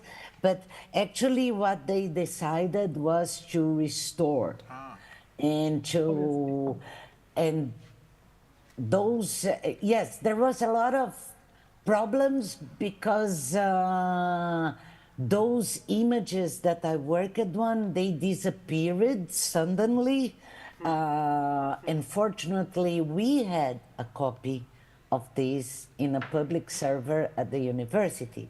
So in some ways, these politics of forgetting is such a strong and important characteristic of us, how we obliterate the access to past. But in short, no, finally they decided to restore. Some of them are impossible to restore, and some are restored. I would add a few things. First, the main call to keep it, quote unquote, ground zero was made by Viveros right after, and he wrote a text on it. And it was more of a provocation, and it's still a big discussion, but maybe in a very obvious way, museums, institutions did what institutions know how to do. And a second after, it was a hashtag of Viva Musée Nacional and rebuilding. So that's one comment. The other one is that the objects didn't have digitization, but as Giselle mentioned, they did have a metadata, but the physical museum computer was shut down a day after. That I know from data activists in Wikidata, because they retrieve part of it. So in many ways it was, ass covering or whatever it is, but it was a very active intentional move of separating between the event and its traces. And then two other things. One interesting case, and I wrote about it quite extensively, is the case of Lucia and the decision to actually construct a 3D model based on variety of photos and descriptions. So this idea of so-called high fidelity, so again, quotes unquote, air quotes, high fidelity representation was already, kind of meant to fail. And then they actually, and I can show phenomenal images, they actually recasted the 3D models from the debris found in the room, but obviously the human organic remains are long gone. So most of the remains that were made possible to cast are, of the metal beams and stuff like that. So it's became a very metal kind of Lucia's skull. And the very last comment, it's just from different places, because Pablo, you spoke about the reinstitution and this whole discussion of safeguarding. So in one of the interviews I had, it was, two things that I think it's worth mentioning. One, that when I interviewed indigenous researchers, they weren't so concerned about this public debate as, they were very, very angry and named it as a second genocide, but they did not were so concerned about this public debate, which I think staying in Europe, I was kind of surprised how Europe-centric the question of reinstitution is. And one of the things that came into the discussion, and I think is very much relevant to our, definitely to those, the last two presentations, is that it's like we want a copy of the digital files of the objects that are in Europe. So who has a copy, and in order to be able to retell the story through the digital meant a lot, while the question of keeping and safeguarding the objects was kind of secondary, which, for me was a surprise. So yeah, leaking, ripping, downloading are also subversive practices of reclaiming narratives, no? I think what is very clear in both of these projects, and also when you talk about the events that triggered these two projects, is the potentiality of afterness as both a subversive practice and as also something that can come to haunt us in the present. Mm-hmm.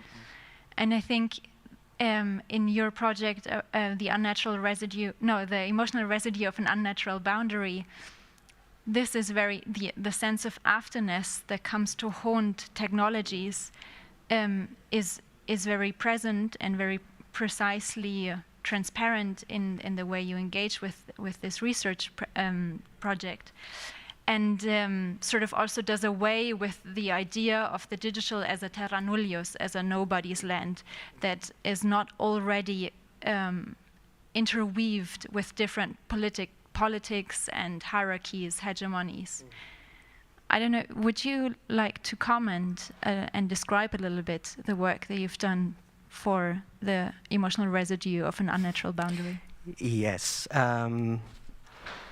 So this work is kind of one new iteration of a project that I've been doing for the past 7 years almost now, which kind of follows through the announcement, implementation, development, and future, if you want to call it like that, of the so-called dialectic recognition software, Dialekterkennung software, sometimes also called Sprachbiometrie, Stimmbiometrie, which is one-of-a-kind AI-powered piece of code that the German Migration Office, the Bundesamt für Migration und Flüchtlinge, they have been using since 2017 for cases of undocumented asylum seekers.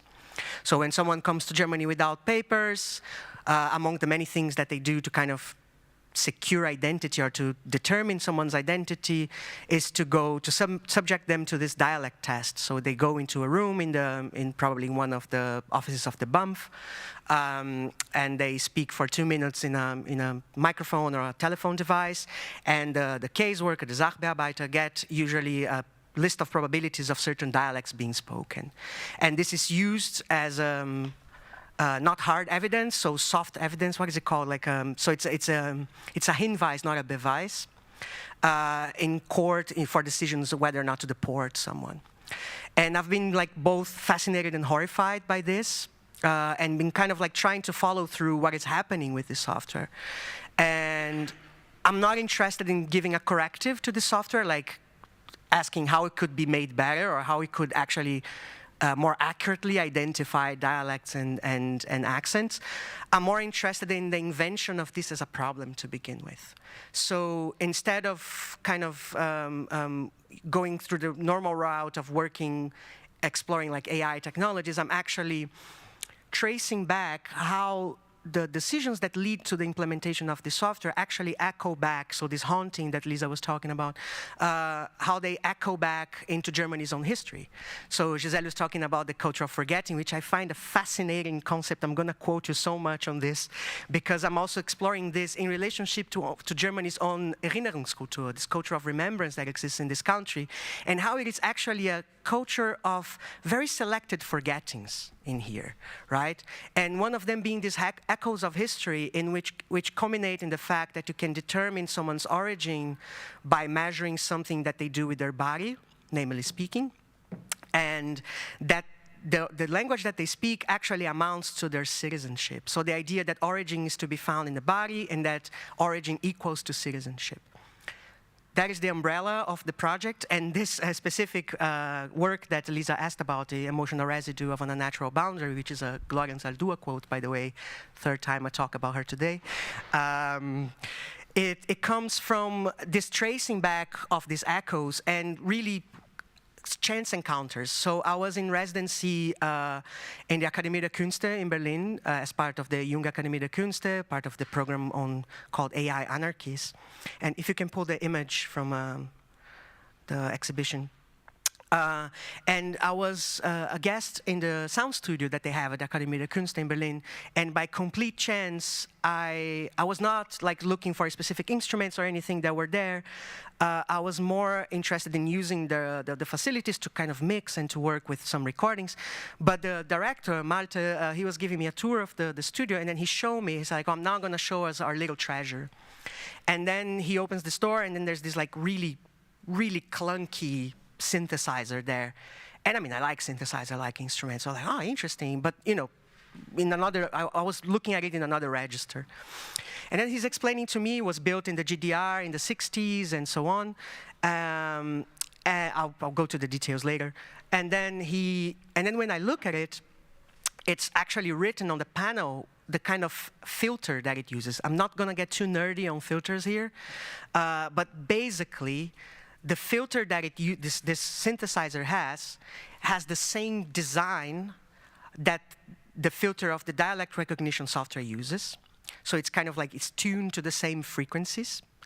But this kind of filter does not exist in any other instrument. It is a filter design that is mostly present in algorithmic solutions. So I was really fascinated by finding like an ancestor of that filter design for two reasons. One, because it tells me that there is kind of like another route that we can take to talk about the history of these technologies, mostly AI technologies, especially those ones being deployed in migration contexts.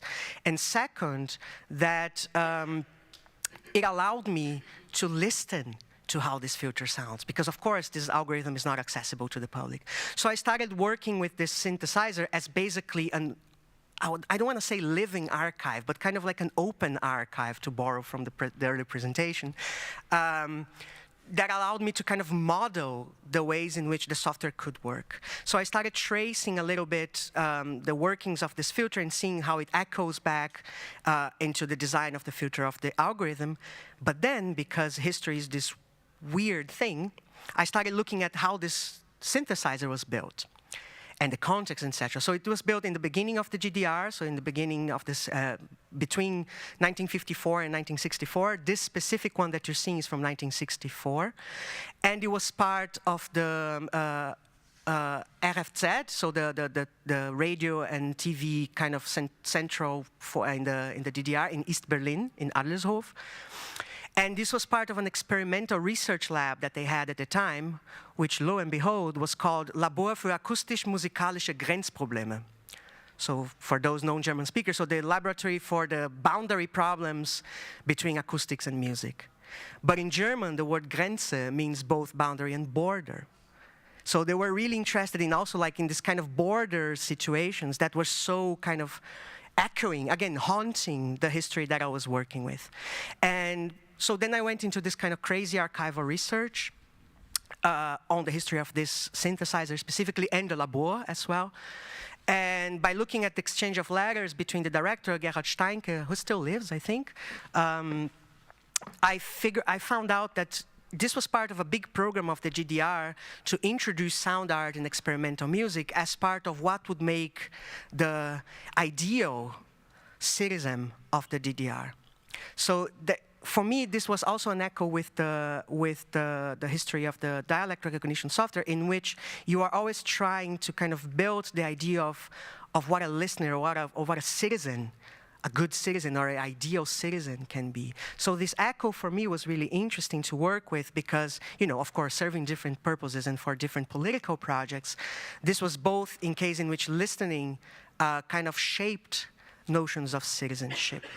And that for me was really interesting because it tells me something that is present in other works of mine that I can talk about later, but how this Erinnerungskultur, this idea of what Germany understands itself as a nation state, is what I've been calling, and don't quote me on this yet, but it's what I've been calling a negative accumulation of alterity.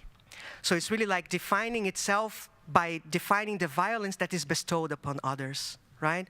So it's really like a definition of selfhood, of nation, of a people that is actually defined by a history of violences done unto others.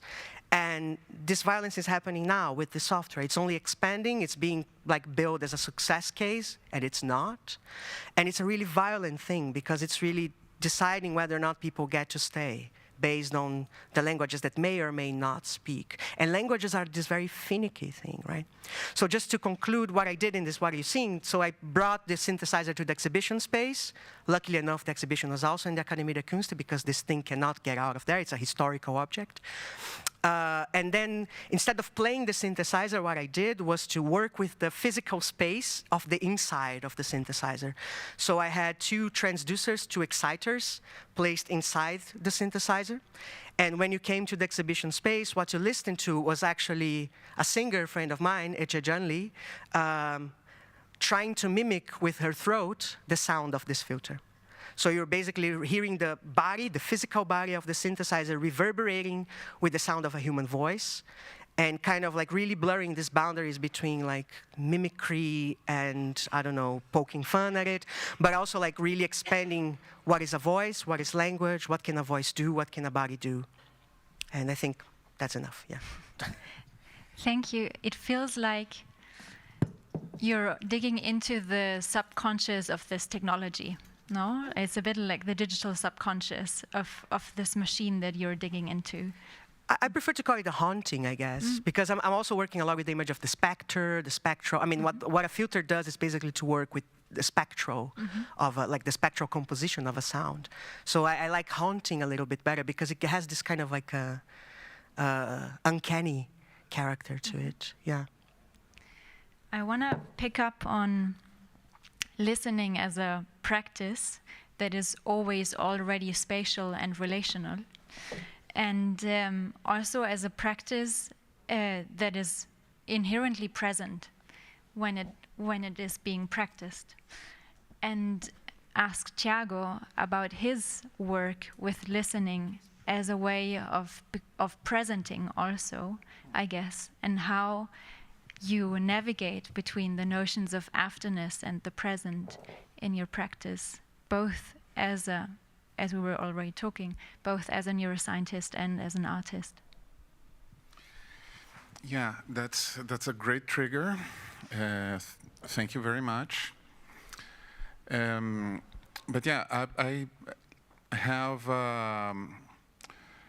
two different practices of research and of production that are generally very distant and very separated, and I'm doing an effort to put them together in new and creative ways. So I'm a scientist, and I work in academia, and I teach, and I research mostly over the years the topics of perception from the point of view of psychology, but also from the point of view of neurosciences, so using behavioral tests, but also using electroencephalogram and neuroimaging and non-invasive brain stimulation and stuff like this. And the idea is really comes from a fascination on how we experience the world, and particularly the idea that the biological substrate cannot really fully explain the experience we have, but still we can try to answer a lot of questions looking into the biological substrate, looking into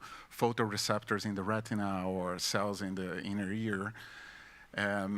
Is something that fascinated me a lot, and it was a big focus. But in parallel, I was always interested in the arts. I was always playing music since I was very young, and from punk bands to a lot of different dynamics. And and a lot of photography also, and a lot of other arguments. But this has always been separated, also because in academia, and particularly in the competitive scenario of contemporary academia in the neurosciences and experimental psychology, it's not very much appreciated if you do something else. So then I kept them very separated until relatively recently. And one thing that made me really want to put them together was first the interest also in performance art more broadly, and the understanding that scientists, even though they seem to pretend that they are giving objective information all the time, and it's a space of objectivity, and they're speaking the truth, in the end, it can be seen as often a very performative endeavor. And I was reflecting on my experience coming from the stage or from a gallery or from being with artist friends and talking about art to switching to academia, and sometimes, even how you dress up something to go into the lab. And when you present at a conference as a scientist, how different people have different styles in how to tell the stories. And then I'm like, yeah, well, there are some overlaps here that I would like to explore more. So that is one trigger. And the second one is closely related to listening, as you were saying, and to attention, and was getting familiarity with the work of Pauline Oliveros on deep listening. That thankfully it's currently very popular, I would argue. And doing exercises on listening and producing sound in different spaces with people and reflecting on consciousness of audio and of our relationship to sound and how we are so visually oriented and we don't really go into that, we neglect it so much, and how it's close to meditative practices. And when I saw that hook, and when I lived that in some practices myself, I was reflecting on the nature of awareness and meditative practices and its effects on the brain, which is like a big argument these days. And it's before 30 years ago, no one was talking about meditation, basically in academia or in a neurology department. And now it's a bit commonplace. Before it was like, oh, you hippies, and now it's like, oh, this is the type of intervention we should be proposing for schools or for post-traumatic stress disorder or for anxiety or for depression or just for well-being in general. So seeing that this is very present in academia and there are a lot of arguments on how the brain processes these things, I saw this inherent, common pool of arguments and concerns, and now I'm drawing into this general concern from the point of view of academia, working as a psychologist and writing on overlaps between arts and sciences and ontologies and epistemologies and the limits of this comparison, because I agree that there must be clear borders, but they can both profit from a certain fuzziness at times, and this is a long argument I'm not going to go into. But yeah, this drew me to want to explore this as a performer also and as a scientist. So now currently I'm doing performances where I mix like scientific outreach and an argumentation on how awareness works, how the brain works, and some political topics also. And using this to create a different type of meditation session where we reflect on all these topics. And I'm going to do it tomorrow. I hope you guys come over also at 2 p.m. So there is scientific arguments, brains, transitioning gradually to classical musical performance, traditional musical performance to an extent. So yes, these types of landscapes and navigating these borders, to use the jargon that we are currently embracing, are central to some of the things I'm most excited about. And a lot of the institutions, universities, don't really have spaces where you can actually research this on the side of psychology for sure, but on the side of arts, and certainly here. So this is a beautiful thing, so thank you all. I think the two terms border and boundary are something that run through all four of your practices, experiences of placement, replacement, displacement in relation to the communities or the events that you're researching, and also navigating distance and proximity, sometimes also like immersive proximity in the case of Giselle and her research on the coup d'etat or the attempted coup d'etat.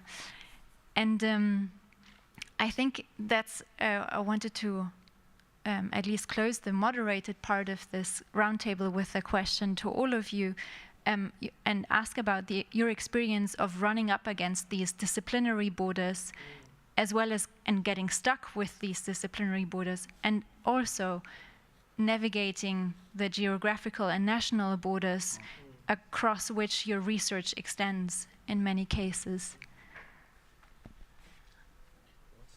I'm going to leave it open who would like to start. I can start. I think that this is a very important question. I would look at this in my own practices, in other works that are not exactly these about ruins of the landscape connected to the Brazilian events. But as, for instance, Botanica Tirânica, that was recently in Hamburg at the commemoration convention, and till Sunday, it closed on Sunday in Toronto, that it's more about histories of prejudice, racism, and how they are embodied and naturalized by our daily practices as our common language. and it is a research. Should I show some images of this? I don't know if everybody knows the project. I think it's good to show images and at the same time to keep it a little bit short to allow Ofri, Pedro, and Tiago also to respond to the question. Okay, so I think that it's an artwork that combined plants, real plants, with common and scientific names that embody different kinds of prejudice, racism, and misogyny, and artificial intelligence experimental works that try to mix those plants in order to enter in a kind of extra nature mentality. And so I think that this would be my best answer for you. I think that I try to understand those micro monuments as plants and their names as important players of our cultural experience and how they build our kind of naturalization of prejudice and racism, how colonialism is embodied so deeply in our minds that even people like us do not pay attention as how entangled it is to our cultural experiences. And so trying to answer your question is how to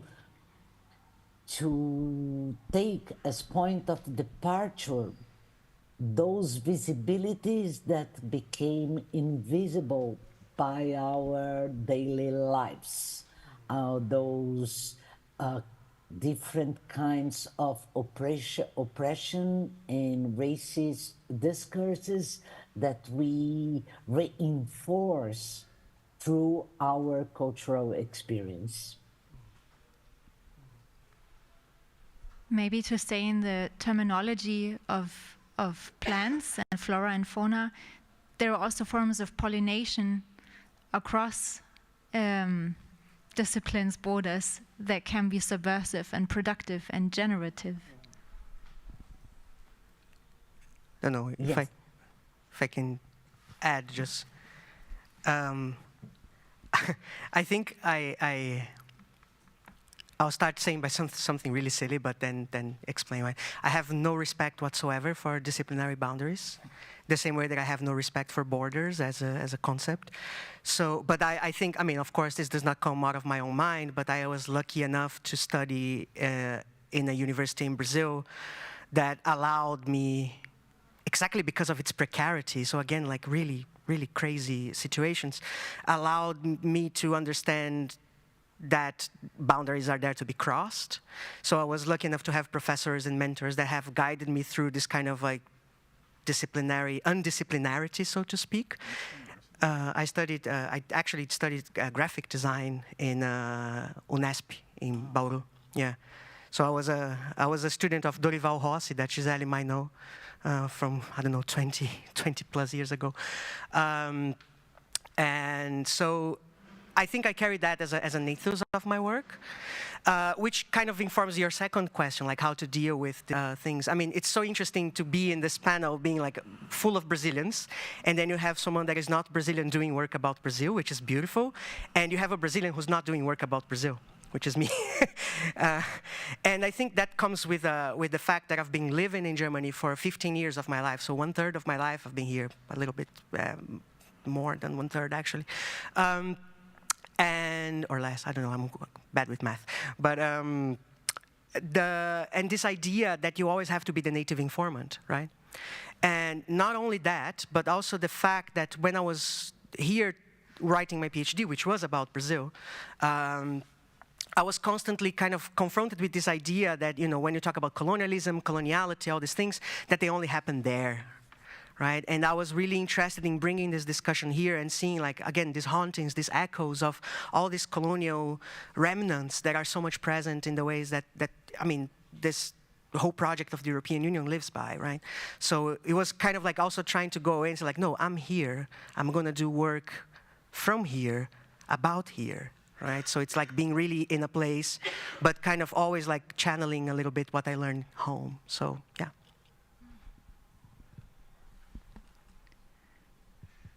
Ofri, do you want, as yeah, no, that's really beautiful. I think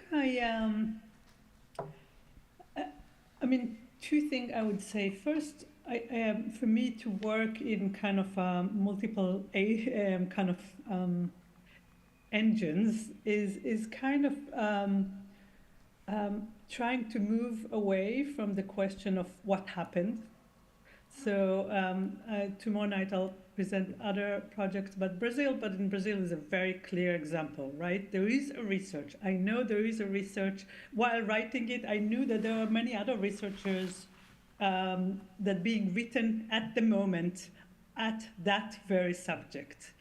And I was just kind of trying to kind of stay away from the kind of very European / classic research way of what happened.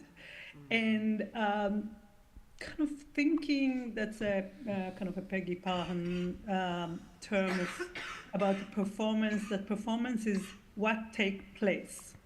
So what happened when you are working with performance at the data space of different remains and residues, and you kind of poking this elephant, right? Once you invite 50 people to navigate a very, very kind of unwelcoming space. Then you meet with people. Then you start to work on different kind of guided tour. And in many ways, the research is what took place. The research is not one coherent methodology of working and made kind of done and undone by this effort to work theory from performance to from practice and the other way around. And I'm thinking here about Irit Rogoff's term of, she speaks about unfitting ourselves. Unfitting ourselves to know how to know. And for me, more than a very specific formulation that you might see from this big project that end up in lecture performance and texts and gatherings and video installation, which is behaving more like an art project. So more than that is kind of being in a place that is producing some kind of this a discursive disorientation of not knowing how to know how to know. Yeah, I'll end here. Yeah, if I may add something on disciplinary borders and challenges, I find it very cool that you mentioned pollination as a metaphor, because then, in a way, we're talking about insemination, we're talking about fertility when we talk about pollination, and which is the opposite of the limitations and separations between groups and between fields of knowledge that, in a way, do not create anything new. They sustain the status quo of separations of categories. So I find this a very fitting metaphor, because the crossing borders between these fields of knowledge in a way can be seen from the lens of fertility, from the lens of creating something new. And this should be among the most exciting endeavors from my personal point of view, right? So when researching art-science relations, one citation and one reference appeared multiple times, which is C.P. Snow. So he is a scientist from from the 50s, and he made a lecture in Columbia University that then was published and then became like a reference that everybody cites, and it's called The Two Cultures.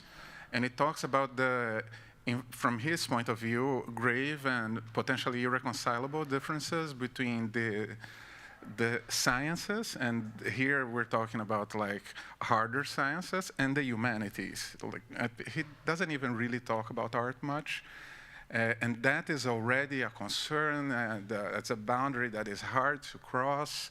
That would be the argument, and it's still considered by some. Like I've seen recent citations of that work that seem to kind of accept this problem, even though the humanities, if you get psychology as an example, have gotten much closer to the harder sciences in a way, but when you talk about phenomena and experiences, it's hard. But then when you consider art as this oddball, this like weird field, challenging to define, that is already a difficult, a big challenge for the scientific and the reductionistic approach, because then we should objectively define everything as construct. We should be able to measure stuff. So how do you measure art appreciation is one of the big questions in empirical aesthetics and neuroaesthetics these days. And there's a lot of beautiful work, but I'm also very critical of these overlaps. But then, in a way, a lot of the sciences, and I'm concluding now, a lot of the concerns in the sciences, I think, are about explaining art and about controlling art, and about like putting it in a box and like getting the phenomena and reducing it to its component parts and making sense of it from that point of view. And I tend to believe that art is a mystery and is beyond that, and that's part of its beauty. And maybe the other way around, approaching sciences from the art point of view, of artistic sensitivities and artistic methods, actually can be much more exciting, much more fertile, and can actually teach scientists and educators of science and researchers a lot about their own craft, and really create potentially groundbreaking new fields of knowledge that are exciting. So these two ways from which cross these potential boundaries, I think, are very different depending from where you arrive. And coming from the arts to the sciences has been very neglected, and I'm very excited about discussing this further, like over coffee or whatever. I think what is so remarkable about all of your practices that you take ruins and remnants precisely that have been produced by legacies of colonialism, of corruption, of capitalism, of enlightenment, disciplinary boundaries that have been instituted on ways of sharing, of producing and sharing knowledge, and precisely working with these residues and remnants to produce other epistemologies, other ways of learning through different sensorial registers. And I think, to me personally, that gives me a lot of hope.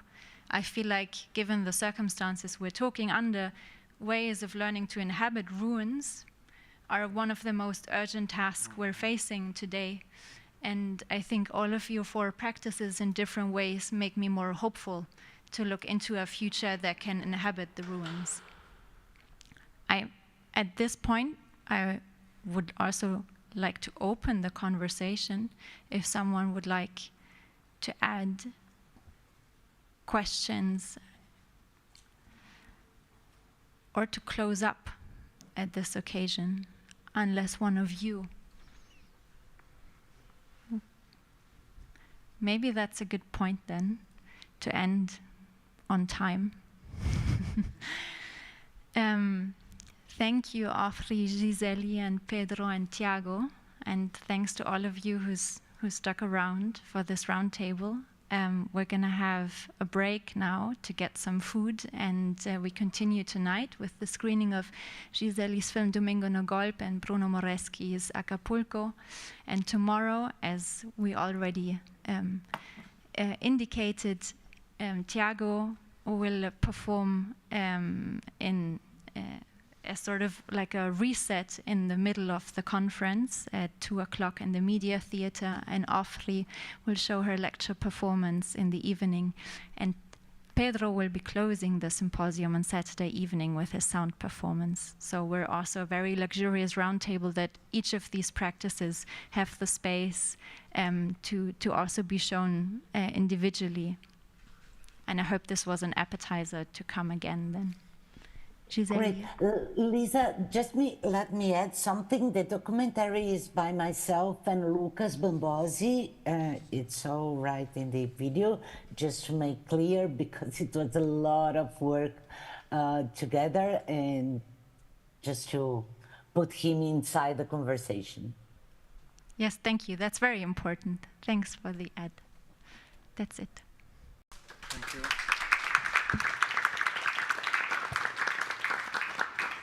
Thank you so much. Bye. Bye-bye. Bye, Ofri and Giselle. See you again soon. Lisa, actually, I must